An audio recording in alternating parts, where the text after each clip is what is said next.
Happy Thursday. Thank you for joining us. Time for our weekly chit chat with the mayor of the city of Fall River. Mayor Paul Coogan is joining us. Mayor, how are you this week? I'm doing fine, Keith. What's new? A lot going on, as you know. I actually want to get a little bit into politics just a little bit. Next week you're going to be announcing your intentions to run for a second term here as mayor of Fall River. City Council President Cliff Conte announced his intention to run yesterday. Last year, you were in, 2 years ago, you were in a different position. You were running against the incumbent. What's your thoughts about the council president getting in, and what's your philosophy going to be moving forward? We're just going to keep working. That's how you can win a campaign. If you stay on your mission, you stay on your message, and you just keep going forward. I mean, whoever gets in or gets out, I was in the recall when there was 5. I was in the regular election when there was a write-in and the former mayor, and whoever gets in, that's for their decision-making skills to take them there. But as far as what we're doing, we're very comfortable with what we've done since we've been here, and we're just going to keep going forward. And we'll have plenty of time to hash out the issues in the campaign between now and the elections, both the preliminary, if there is one, and a general election. I want to shift gears now. Your office sent out a press release this week looking back at the end of fiscal year 2021. And according to yourself and the administration, it looks like the city fared well despite COVID restrictions and other things that the city had to face. So what's your snap judgment in terms of how the city made out financially at the end of FY21?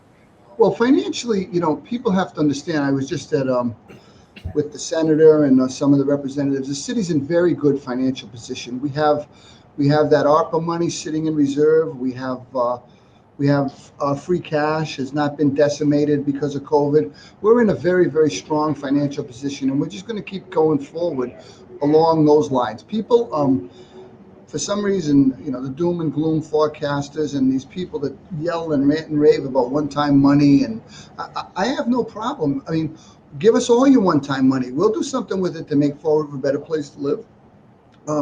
I know their intent is long-term, but as we've seen, other people have used one-time money in Fall River 4, 5, 6 years ago. I didn't see that devastating the economy. So I'm very comfortable with what we're doing. We laid out an explanation to how the accounts and questions closed out.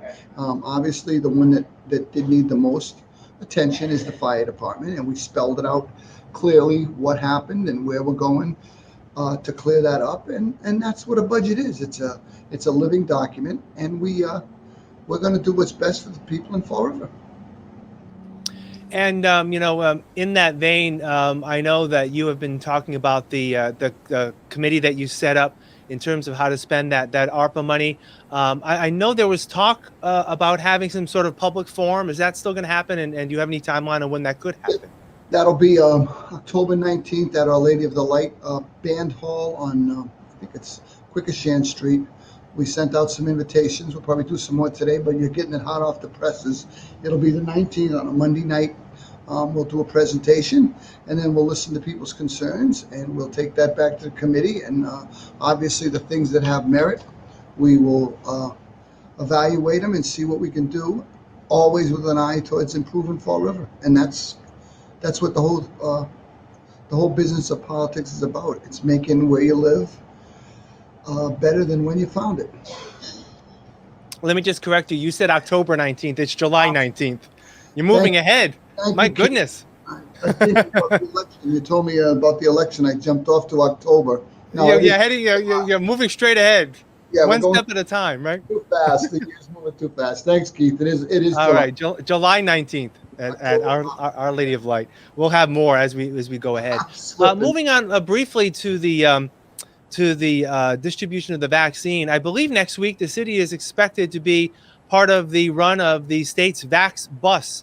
Do you have any information on where the bus will be at any times at this point? I believe it's going to be next Wednesday.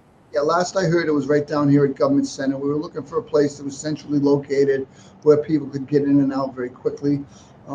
I think that's what I heard. I can talk to Tess in case they were still kicking around a few ideas, but the last I heard it was going to be right here, probably on Sullivan Drive down at Government Center.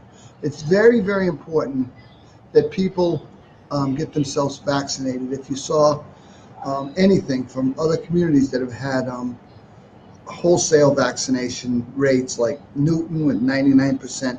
Fall River's around 45%. We're doing much better with COVID, don't get me wrong, but we'd like to be somewhere around 70, 75% vaccinated. So we just keep slugging away and the numbers trickling up 40, 42, 43, 45.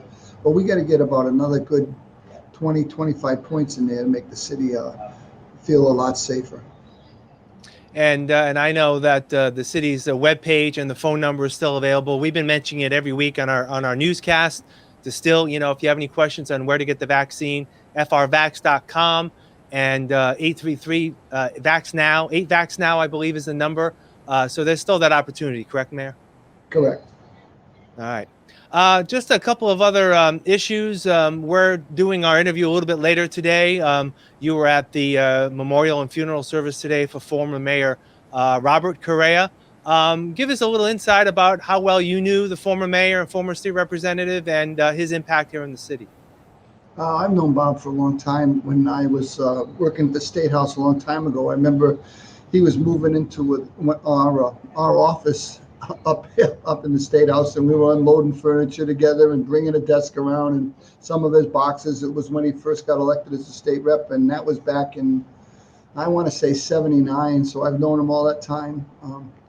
He's given me advice during the campaigns. He's always been very gracious to me. He's always supported me, and him when he ran for mayor, and even as a state rep. So we've had a long-term relationship, and I'm going to miss him, and he was a good friend. Yeah, no doubt about it.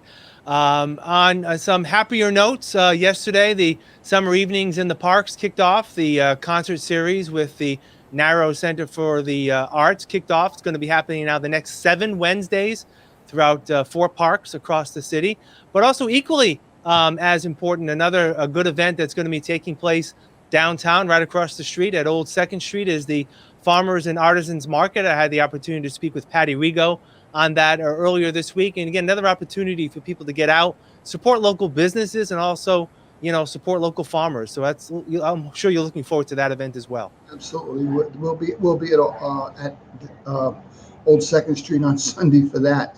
But you look at last night at Griffin Park, when Patrick Norton from the Narrows first floated the idea of bringing a jazz band in with a cookout and art classes, with a street artist who gave all the kids a canvas and gave them different cans of spray paint to do their artwork, and he was walking around instructing them by the side of the park, and there were people everywhere. It was really, really an electric night. People were genuinely happy to be there and happy for what we were doing and what was going on. We brought the Dell's lemonade truck up and made sure everybody got a watermelon or a lemon Dell's at the end of the night, and it was very, very special. I was very, very pleased with last night, and it was kind of piggybacking on the other successful event we did down on the waterfront with the fireworks. If you look, I've been to the fireworks a number of times, and it always seemed like you just kind of hung around and waited for the fireworks to go off. So this year we decided we wanted to make it an event. So we brought in a disc jockey. We brought in a concert band, a 40-piece band at the Iwo Jima. We brought in food trucks. We wanted people to kind of walk along the boardwalk back and forth between the 2 parks. And I think we were successful with that all night. There was no trouble, no unruly behavior. There were people, no fights, no arrests, no nothing. It was really, really positive, and I thought it was a great reflection of what's going on in the city of Fall River. Anybody that went down there, I think, left with a good feeling, said we have to do more of this, and we're already working on some ideas. All right. Mayor Paul Coogan, as always, thank you for your time. Thank you for accommodating me and changing your schedule. I appreciate it. We'll talk again soon. Take care. Yep. Thanks, Keith. All right. And thank you for joining us today here on FRC Media. I'm Keith Tebow. Have a great day.